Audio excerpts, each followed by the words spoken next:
이제 오늘 제수요일을 시작으로 사순절 40일간의 기도를 시작합니다.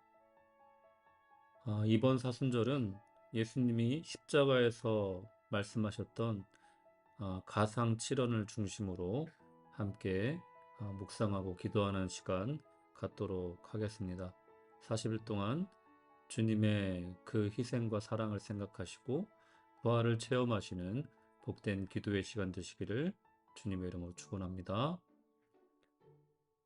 누가복음 23장 34절 말씀. 아버지, 저들을 사하여 주옵소서. 자기들이 하는 것을 알지 못함이니이다. 용서를 말씀하시다. 왜 예수님이 십자가에서 하시는 7말씀 중에 첫 번째가 용서였을까요? 사형도구인 십자가에 달린 자는 몇 시간, 며칠에 걸쳐 혼수 상태에서 서서히 죽어갑니다. 고통에 못 이겨 악을 쓰며 소리 지르곤 합니다. 저주도 하고 자책도 합니다. 체념과 후회에 빠지곤 합니다. 그런데 예수님은 용서한다고 말씀하셨습니다. 가장 먼저 떠오르는 후보는 하나님을 사랑하라, 서로 사랑하라인데 그게 아니었습니다.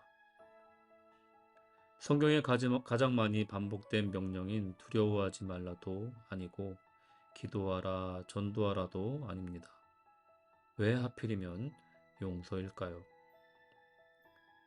예수님의 공적 생애를 내딛는 첫 마디도 용서와 관련되어 있습니다. 회개하라, 마태복음 4장 17절. 회개는 돌이킬 죄를 전제하지 않으면 의미가 없는 말입니다. 죄를 용서해 줄 테니 그런 길이 열렸으니 마음을 고쳐먹고 행동을 바꾸라는 것입니다.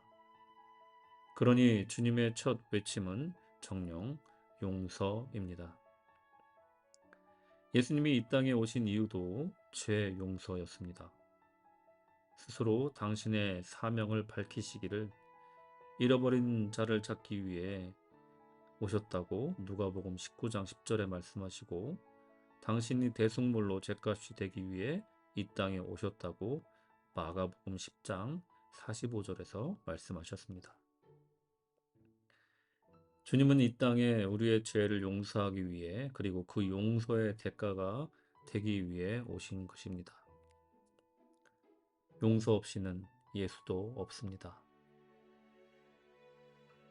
용서 이퀄 예수입니다. 하지만 이 공식은 우리에게 오해를 불러일으킵니다. 예수님에게는 용서가 너무나 쉽고 간단한 일이라고 말입니다. 그래서인지 자동으로 척척 용서된다고 말입니다. 그러니 우리 죄를 용서하고 서로의 죄를 용서해 주라고 설교하신다고 말입니다. 하지만 아닙니다. 예수님에게도 용서는 그토록 중요하고 절실했습니다. 그분도 용서하지 않으면 안 될 사람이 있었고 용서로부터 시작하지 않으면 안 되었습니다. 십자가의 고통 속에서도 떠올린 첫마디가 용서일 만큼 용서는 버겁고 힘겨운 것이었습니다. 이처럼 우리는 용서에서 시작하지 않으면 십자가의 진실을 볼 수 없고 십자가의 삶도 살 수 없습니다. 그러고 보면 용서는 우리에게도 중차대한 문제입니다. 사람은 관계 속에서 살아가는데 그 관계 속에서 우리는 상처를 주고받지 않는 날이 한 날도 없습니다. 우리와 관계를 맺는 모든 사람과 어떤 형태로든 고통을 주고받습니다. 그 억눌리고 뒤틀린 관계를 바로잡는 것이 다름 아닌 용서입니다. 용서 없는 회복이란 없습니다. 누구보다도 죽음에 민감했던 위대한 소설가가 있습니다.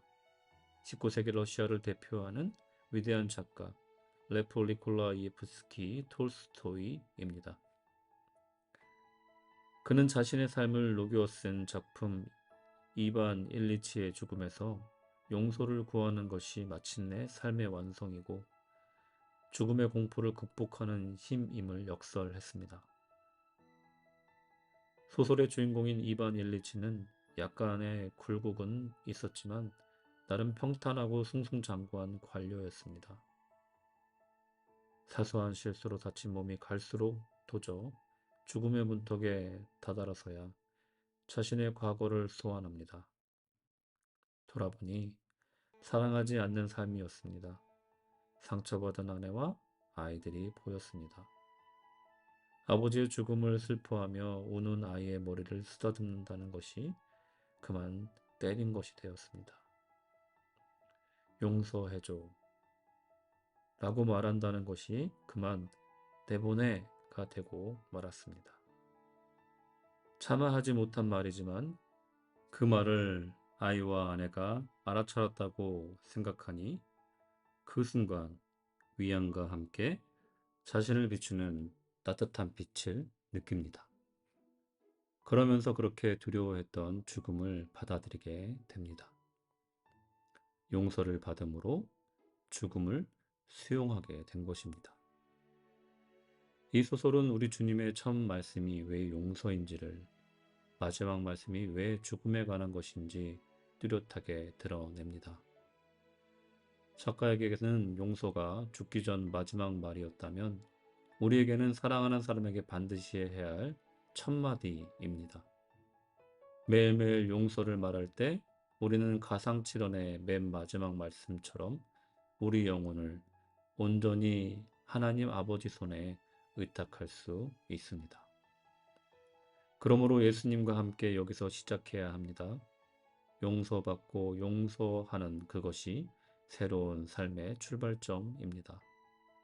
다른 것은 없습니다. 주님처럼 우리도 용서에서 시작해야 합니다. 용서받지 않고 용서하지 않고는 변화도 만남도 없습니다. 용서에서 시작해야 합니다. 그것이 십자가의 길입니다. 기도하겠습니다. 주님, 십자가의 길을 따르고자 했으나 아직도 용서하지 못함을 회개합니다. 저를 아프게 한 그 사람, 저를 버린 그 사람을 용서하기가 너무 힘듭니다. 이런 저를 불쌍히 여겨 주시옵소서. 또한 당신의 사랑 안에서 거듭나는 기적을 경험한 당신의 자녀답게 넓은 마음으로 용서할 수 있게 도와 주옵소서. 예수님의 이름으로 기도드렸습니다. 아멘.